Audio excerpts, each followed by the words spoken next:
it as following or playing catch-up. Is that the case? And we'd like to look at that and really discuss what does it entail to set the agenda. So let me, gentlemen, start with the same question to you and get your feelings and your thoughts. And I'll start with you, Dr. Nyabuga.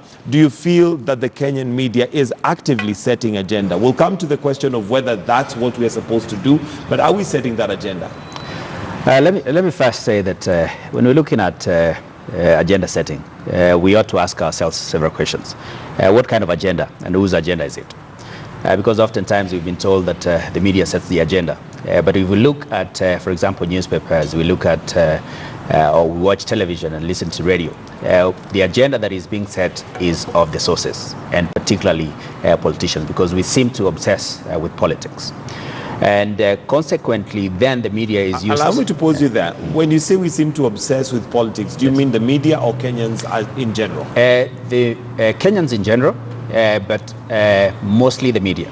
I mean, if you look at all the headlines, for example, in various newspapers, the lead story would most likely be about politicians and maybe particular individuals, not even politics per se, but what particular politicians have said. This is especially because those politicians sell newspapers and ensure that the numerical ratings for television and radio are enhanced.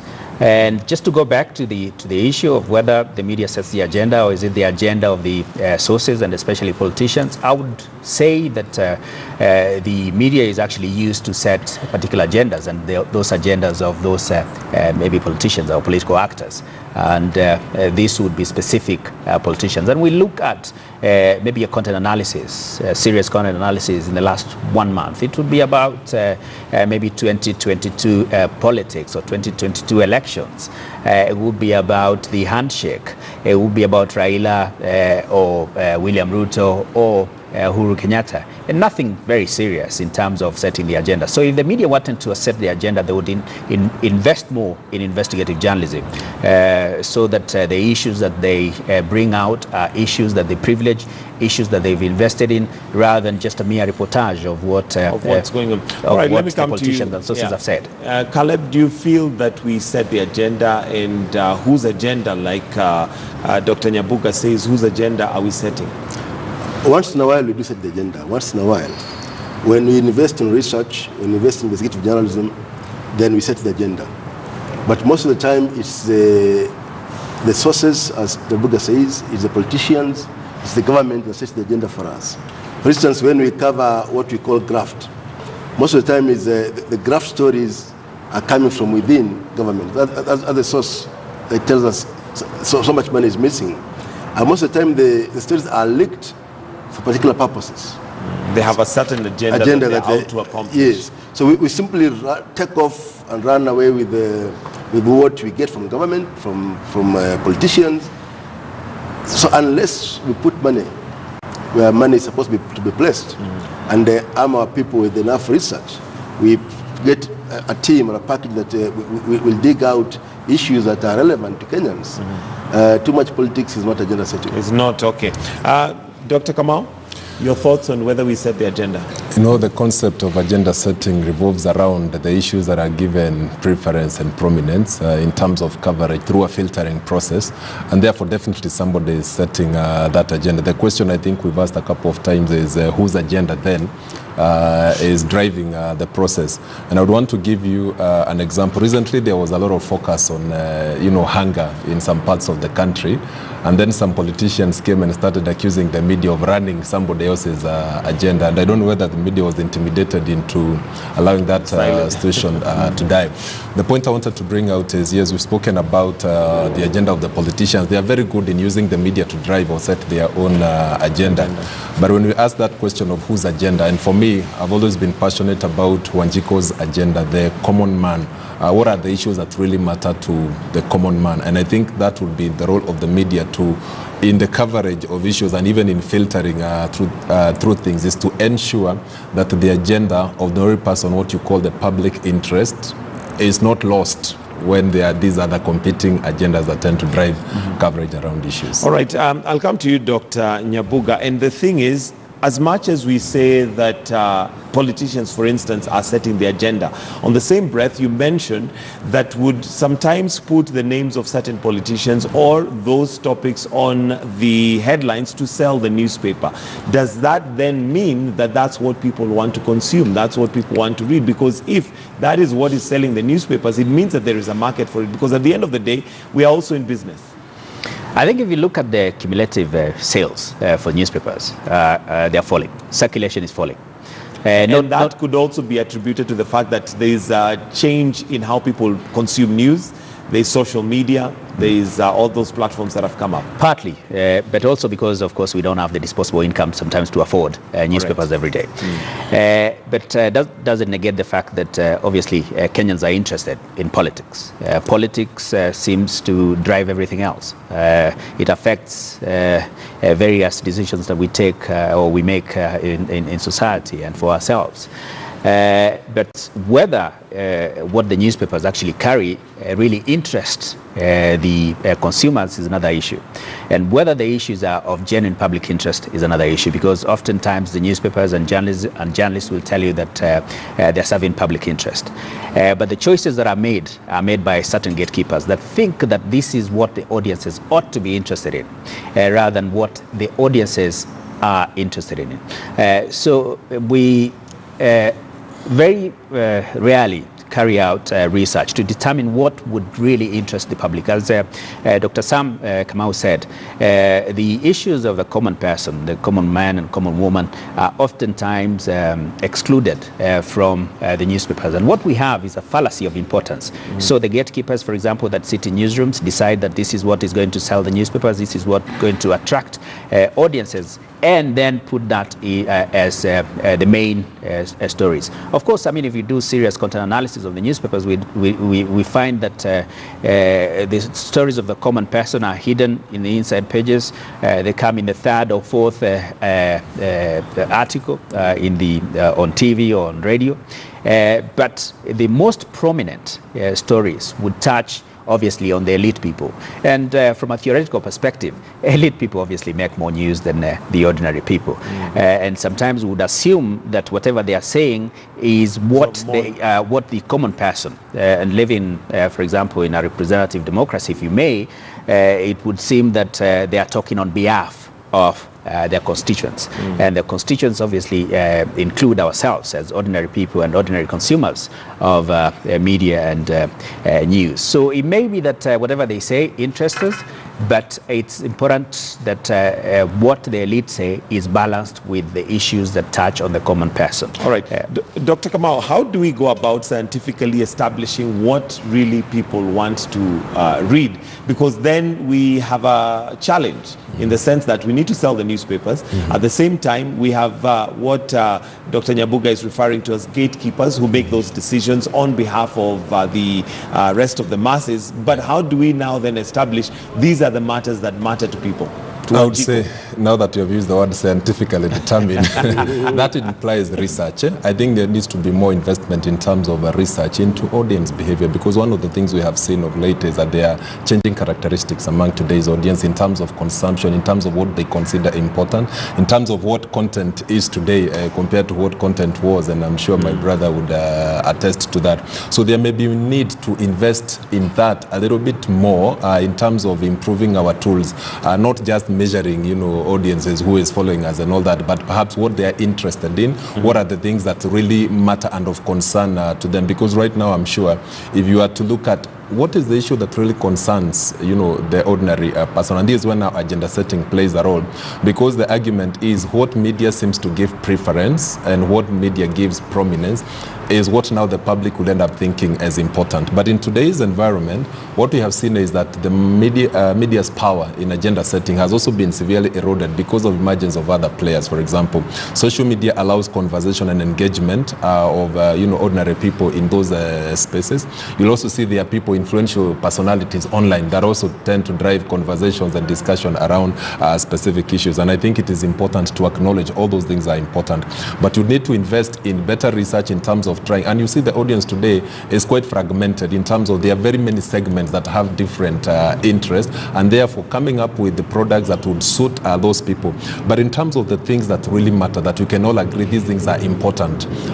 For example, when I go back to that issue of hunger or the drought situation in Kenya, this was something that was affecting a significant number of people in the country. When we saw sustained coverage of those issues in the media, we also saw action, partly from the government, but from other players, because people identify this as an important issue. And I think it will be important to make sure those things do not fade away from the public limelight, because it is the only way they will be given attention. Right now, we don't know what is happening, whether, because we even saw the county government, in Turkana put some money into this particular issue. But when it seems to move away or fade away from the headlines, we don't know whether there is consistent, whether there is action that is still going on, especially with the denials coming from the government. All right, Caleb, you've been in the newsroom for a long time, and maybe you can help us understand, and particularly our audience understand, how we come about with the headlines, how we come about with what's important. Because right now, for instance, let's just take an example of yesterday. There were several things that were happening. We have the student that was hacked,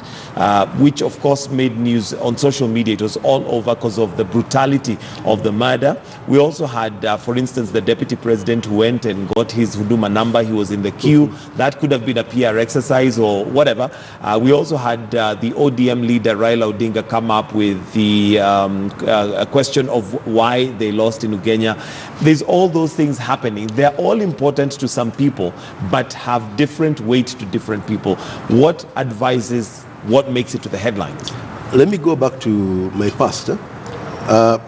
Some time ago, when Mike Tyson was being charged, reigning champ, with rape, that time at National Media Group, commissioned a research company to look into what our readers were interested in as a newspaper. And 70% said that they preferred sports, even on the headline. Wow. Okay? That was a well done research, well documented. But as editors with our own egos, we still stuck to politics. The politics. Yeah, so I think the problem is it goes beyond the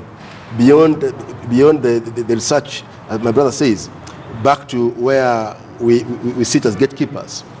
As long as editors are obsessed with politicians and politics, then we keep misleading the public.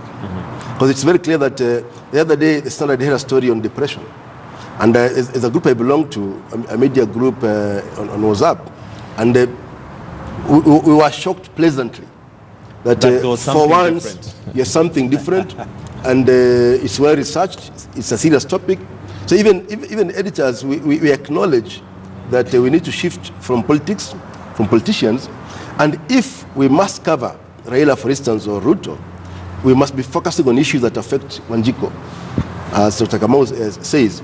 Otherwise, we're wasting our time, because what they're doing is they're bringing their personal fights and personal ego issues to the media forum, and we keep trumpeting personal issues that have no value to the nation. And I guess that takes us to the question then, whose agenda? Because then if we are dealing with personal politics between individuals, then those are really people's agendas and not Wanjiko's agenda. And if I may add, we're living in very dangerous times when the media must actually decide decisively, set the agenda, because the media today are probably the only what do you call it, institution that we must rely upon now that we have no official position. So you can imagine without opposition, and the media plays the tune. Would be going political. But Dr. Kamau, you wanted to add something. I wanted to throw in something that's very important that he has said. At times you see what you would call trivialization of issues, of the important conversations because of politics. Because like he's saying, when we just want to give preference and prominence to these politicians who are exchanging verbs, at times over issues that are really not important. And I think we have seen that especially after the by-election. What that does is that, number one, of course, we are trivializing the things that really matter, because we want to look at it from the prism of the politician. Remember what the politician is interested in. Politicians are skilled in manipulating everyone, because they're interested in getting favorable coverage and also favorable public, influencing favorable public opinion. So they are likely to try and manipulate through certain calculated statements that they will make. Like there's one that was made last night in an interview somewhere that will now generate or, drive a conversation around this, and we are likely to see more, stories around that. But what that does is that it relegates the more important issues, the issues that are consequential, the issues that are likely to have an impact in the life of the ordinary person. They're relegated to the back pages, or maybe they are not given space simply because there is another, dramatic issue or statement that has come from a politician who's really only inclined towards consolidating his power and opportunities for himself, but at the expense of things that would really affect the ordinary person. All right, Dr. Nyabuga, how do we set agenda? Do we have a space? Do we, in the Kenyan context, do we have a model in media that can actually set agenda? Because you started by posing a very serious question: whose agenda? We must look at the business model that we have, and we look at the majority of the media houses. They are owned by sometimes people who have political interests. So do we have a model that can actually set very objective agenda? Well, let me first say that, and this may seem very academic, but nonetheless true, that when we look at media agenda or agenda setting, we must look at it from 4 perspectives. First, there is the media agenda. Secondly, there is the agenda of the gatekeepers or the editors. Thirdly, there is the agenda of the sources of news. And oftentimes this may even include public relations experts who sometimes want to influence and inform public discussions. And fourthly, there is the public agenda. And the question then that we ought to ask ourselves is, how does the media mobilize all these agendas so that it sets the agenda on behalf of the public? And that is critical, because by setting the agenda on behalf of the public, it means that they must address issues of serious public interest, including, for example, at the moment, hunger, drought, and serious corruption that we are seeing at the moment. And for us to be able to do that, first is to invest a lot of money in investigative journalism, so that the agenda that is being set is actually of the media that panders to issues of serious public interest. Secondly is maybe having a model that does not obsess too much with profitability or the commercial motive. But we know that, of course, without profits, the media would be unable to operate. This is a very expensive undertaking. Just KTN itself, for example, costs a lot of money. But nonetheless, we can have a model that privileges both profitability, but also takes seriously issues of public interest. And maybe not very purely a public broadcaster or public media setting that is supported by the state, and state here I mean the people rather than government, would most likely address issues of genuine public interest, and consequently then be involved in setting the agenda on behalf of the public, because it would not be, for example, obsessing with profitability, obsessing with cutting costs, obsessing with how to reduce cost, and then enhancing return on investment, because that is something that journalists and media executives always think about. As I said, profitability is key to media success, but it's being able to, it's the ability to balance between public interest, commercial interest, and the public interest as a way of trying to set the public's agenda. But we must differentiate between public agenda and the media agenda and the sources agenda and the other agendas. Dr. Kamau, do we have a model that can actually give us that agenda, especially for Wanjiku? Because at the end of the day, we are gatekeepers for Wanjiku. But like Dr. Nyabuga rightly puts it, we have other agendas that may also influence how we go about our business, one of them being profitability. I would want to say there is that story that Caleb mentioned earlier around mental health and depression, and I think it's one of those things I always look forward to read. I think it's on Monday, or I can't remember which day, but there's a particular day that you will see those kinds of stories. And I want to say there is space an opportunity to make sure that even when there are these other competing, because we're talking about competing agenda, to make sure that these stories also find space and prominence, because if you scan, for example, through the paper today, we have Raila on the headline, but as you scan through, you also see some other issues that are relevant and important to what we are calling the public agenda. So it will be that healthy balance that Dr. Nyabuga has, spoken about in terms of the commercial interest and all that. The other thing that, and the public interest, but the other thing that is important and worth saying is, I know we are discussing this like the politician's agenda is differently or opposed to what would be the public interest. But remember, at least by default, these people are elected to protect and serve public interest. And therefore, on the part of the media, it will be to hold them to account on those issues that they were elected, that they are sworn and committed, say they campaigned to saying that we want to do this, to serve public interest. And it's reminding every player who exists or these sources that, hold them to account because of their mandate, because of their responsibility that is expected of them. And I'll give you just one example, again, going back to the hunger or the drought situation. President Uhuru Kenyatta, when he was sworn in, and I think it was Jamhuri Day of 2017, he committed and spoke about the Big Four agenda, and one of them, of course, revolves around food security. And therefore, it will be because we see not only that the projects that were supposed to secure these, where is Galana, Kulalu, and the others have been tainted with corruption, and now the situation we had is instead of food security, we are seeing people dying. It will be our responsibility now to link these issues as we talk about the drought situation and the Kenyans who are dying, because he said that no Kenyan will die because of hunger. We have to hold them to account to make sure that we put enough pressure on them to address and add themselves to these issues that are of concern to the public, that would really have a direct impact and benefit to the people who really matter, and that's the Kenyan. All right. We'll need to wind up in just a bit. Caleb Atemi, your thoughts on what we need to do and how we need to do in terms of setting that agenda? I think two things: investigative journalism and good feature writing. And then number three, we need to do a very good follow-up on issues that that were reported on before.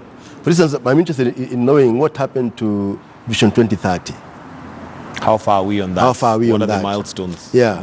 What happened to what Kibaki brought on board once upon a time, performance contracting, that helped normalize operations in government?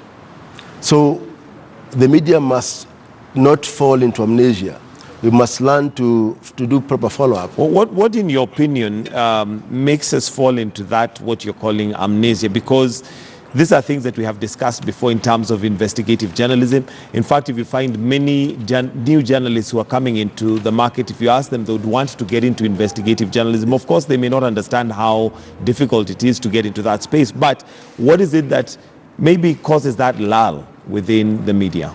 I think at the moment we don't have specific desks or specific individuals assigned to do that kind of job. If, for instance, we had a department that just pursues feature writing properly and pursues investigative journalism per se, then we can continue running around doing other stories, but we stay focused on agenda setting, incorporating all the agendas that my friends and colleagues have mentioned here, that will help Wanjiko and Kamau stay on board. Stay on board. All right, Dr. Nyabuga, special desks, is that the way to go? First, let me say that we must develop a journalism that cares in this country. Journalism that moves beyond mere reportage, he said, she said, and start to invest in some serious journalism that analyzes issues, that ensures that the public is given the information and the platform they need to discuss and aggregate opinion. But special desks, I think if you look at various media houses, they have special desks. It's the amount of investment in human capital. It's the amount of investment that they have in investigating those stories. But the special desks exist. Sometimes it's the facilitation that is lacking. We've seen various media houses, for example, suffering serious financial challenges. And that cuts across, not just in this country. So that problem is not peculiar to Kenya. But as long as we have resources, as long as we are willing to invest in stories, as long as we have the ability and we do not shy away from some of these serious issues, then we will develop a journalism that cares about issues of the common person, a media that will privilege any story, for example, in the front page rather than maybe what they think will sell. Because in this country, I think there are three individuals that will sell a newspaper. And this includes Deputy President William Ruto, Raila Odinga, and maybe Uhuru Kenyatta. So if we move beyond that, and I'll tell you, I've worked in a newsroom, and most of the headlines that we had was about Raila Odinga, because we knew that he would sell the newspapers. Sell the paper. And the other day we saw William Ruto saying that he sells a lot of newspapers. So he even wanted requested that we share dividends. the profits. Yeah. So if we invest in serious journalism and we do not shy away from those issues, I think we will develop. Be. All right, gentlemen, I'll need closing comments from you in just about 30 seconds, and I'll start with you, Dr. Kasam. I want to say, page 18 of the Standard, there is an advert there by a company that was the subject of a coverage 2 or 3 weeks ago. It was the headline in the Standard. It was talking about corruption in GDC, and that Kenya may have lost about 1.4 billion. Right. This was a big story. I remember I read it. I was somewhere out of the country, but it was a big story, and people were talking about this extensively. And these are some of the stories that we'll say are important, because now the company comes out to say that no money was lost, although we know in government when they say no money was lost, actually money was lost.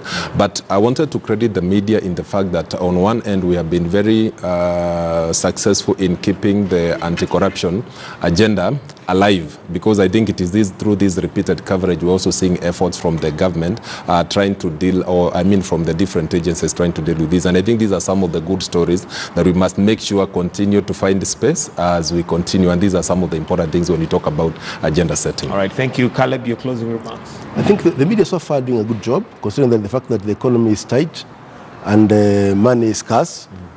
But just to urge that we need to invest more in the human capital. We need to encourage our reporters to do more research. We need to encourage young ones to get out beyond the he said, she said sphere. Journalism. Yes, and go into more deeper, more detailed feature writing. All right, thank you very much. Dr. Nyabuga, you get the last word. Thank you very much. One thing that I wanted to say is that we must celebrate the media. I think they've done a fairly good job. Without the media, we wouldn't know the amount of corruption that goes on in this country. We wouldn't know the number of people that have died, for example, in Turkana as a consequence of drought and hunger.